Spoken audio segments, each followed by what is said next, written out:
What's up, everybody? Welcome to another segment of Want to Know with Raven Paris. So today we have Brooklyn's own Ryan. Yes, that's Welcome me. to Baltimore. What's going on? How you feeling? Shit, I'm good. You feeling good? I'm good. You good? Okay, so yeah, I'm really good. So the Want to Know segment basically is going to allow us to get to know who you was before you became the artist that we see now. And I just want to know your process. Got it. You ready? Yeah, I'm good. All right, so I want you to say 3 words that basically describe your upbringing in Brooklyn. Ooh, adversity, life, and fun. All right, so now I want you to break those down. Adversity.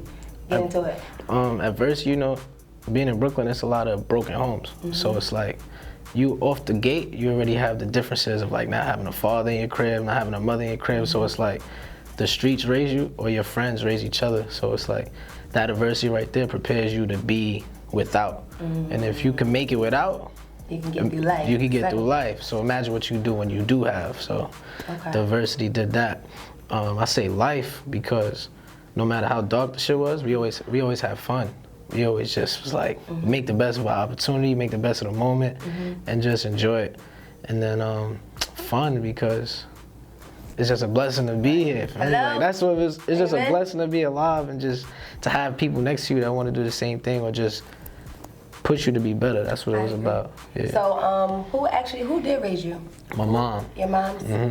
Did you know your pops? Yeah, I knew my pops. My pops was like in my life. You feel me? But it's a long story. But he was there for me too. But it was more my mom was like my backbone, like my spine, my everything. So she real supportive of you. Yeah. Okay. You had any siblings? Yeah. Little brother, 2 little brothers.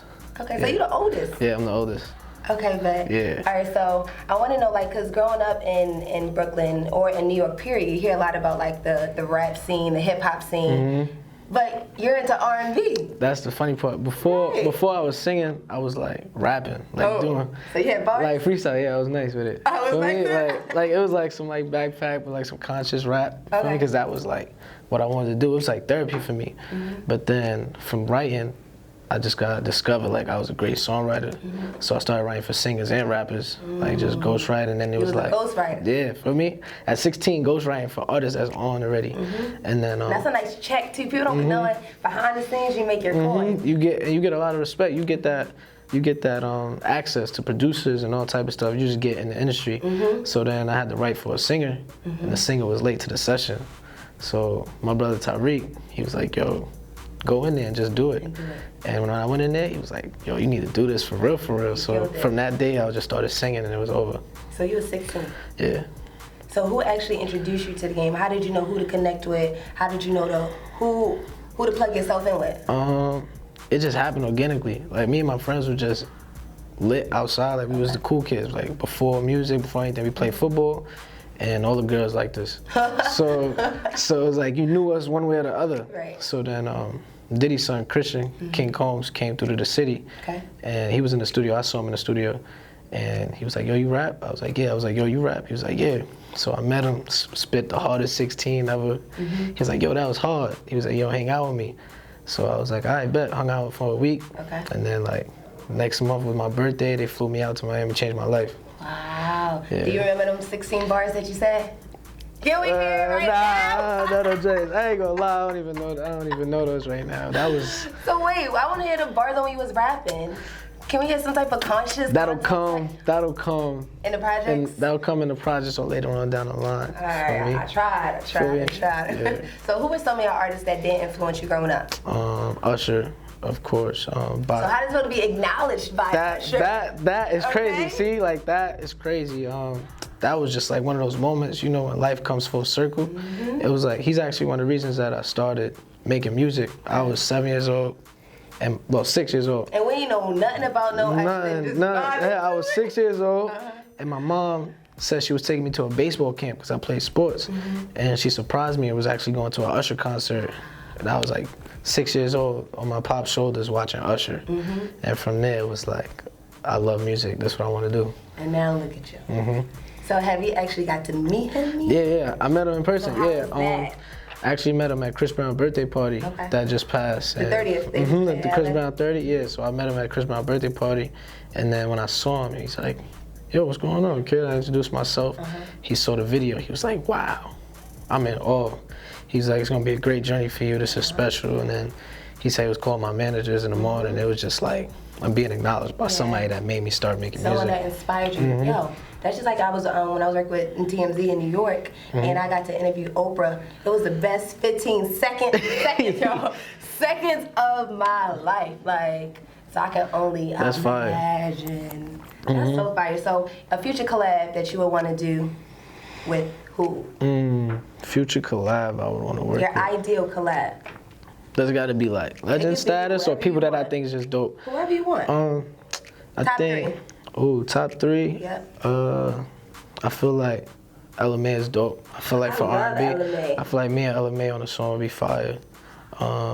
Rapper wise, I think I really like Joy Badass. Joy Badass, he from home. He popping right now. You gotta rock with a homegrown person, and then lastly, being on the West Coast, I really like YG music. Yo, YG's a vibe, so I feel like YG throwing on the record with me, that'll be fire. We can make some like do it for the coast. Facts. That would be so tight. Yeah. Okay, so you actually just dropped a new single, Real One. It's everywhere, including on the Billboard in your hometown. Yes. Congratulations. Yes, thank you. How does that feel?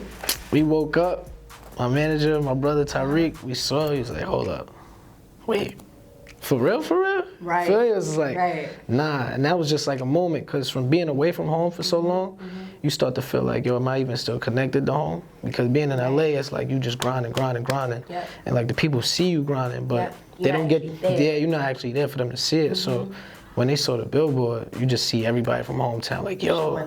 Yeah, it was crazy though. It was like one of those moments like, oh, it's for real, for real. That's really tight. Yeah. Congratulations. Thank you. So what is your definition of a real one? Many shapes and forms. I feel like it just depends on what you're talking about. Like for a female, somebody that just understands.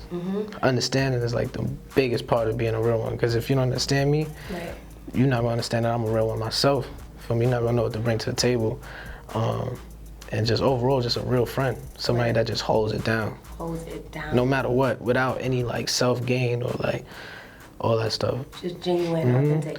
I ask what's a real one because I hear so many people be like, oh, I'm a real nigga, da, da, da, da. And I just be like, what is that? I feel like that word is so overused nowadays. Like, what is a real one? You know what I'm I think that was the reason why, excuse me, I feel like that was the reason why we went with Real One as the joint, because overall, you look at the world, it's so saturated with like fake stuff, and everybody using this term real. When you look at R&B today, what we call R&B on the radio ain't even real R&B. So, we don't have no more love songs like no that. love songs. So it's like, one, I'm gonna make it a love song. Okay. 2, it's gonna be from a real one. And 3, it's like, I'm Ryan. My name is Ryan. Like that's a generic name. You feel me? Like I'm the real Ryan. I mean, and then overall, it's just we bring a sign that's really what it is, and we're gonna show you what it's not, what it is for me. I agree. Yeah. So while we're speaking on love, do you have any love interests right now? Facts. Facts? Everybody do. Okay. For me, everybody got somebody. But it makes it difficult. I feel like being in the industry, it can get difficult being in a relationship. So how do you balance the two? I feel like in life it's not even relationships. People looking at it wrong. Yeah. It's more of a partnership. Okay. People looking at it wrong. I don't look at no girl as a relationship. It's more of a partnership. Okay, so describe 3 things we need to make a partnership work. The vibe. Nah, you gotta. I don't need no headaches. Right. No headaches. Okay. I need somebody that's getting it on their own. Like they don't be so dependent on me. Don't be dependent on me. And 3, you just gotta understand my alone space. Like sometimes I just want to be alone. It's not personal. It's not like you not my vibe. It's just I need my space at the moment for me. So. And I feel like with our generation, a lot of us deal with a lot of like mental health stuff, so we need times where the anxiety may kick in. I may need that space, and we gotta just understand it. Facts. That's key that a lot of people don't pay attention. Mental health is it's real. Mental health is real. It's a lot of people. Everybody going through something right now. When you leave here, you driving in a car, you at home. Everybody dealing with something, and you talk to yourself more than anybody in this world. So if you're not talking to yourself the right way, everything outside is, everything you touch is like done. But when you golden on the inside, there's this book called The Alchemist. Like when you golden on the inside, everything you touch turns to gold. So that mental health and being good inside is the best part of life. I agree. So before we get out, I want to know, what are 3 things that you do to make sure you stay on top of your A game that keep you healthy and sane? What are your three major keys? Play basketball. I work out. Well, workout, basketball. That's like one. Yeah, working out is one. Two, speaking to family. Speaking to like my closest people, keep me grounded. And I've been hearing you've been mentioning your brother, so he's been there with you since the beginning. Yeah, from the jump.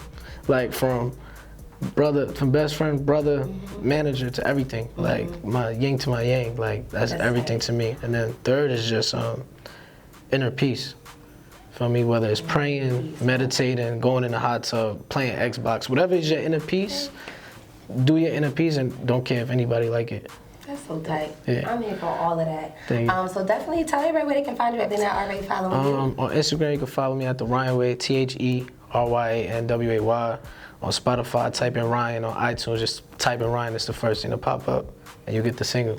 Okay. So wait, we get the single, but when we get in the project? That's coming soon. Probably That's coming soon? back to school time. Back to school time. I'm gonna send y'all back to school with a vibe. All right, we send you back to school with a vibe. This wraps up the segment of Want to Know with Raymond Paris. Definitely stay tuned. Look forward for the next one. Out here.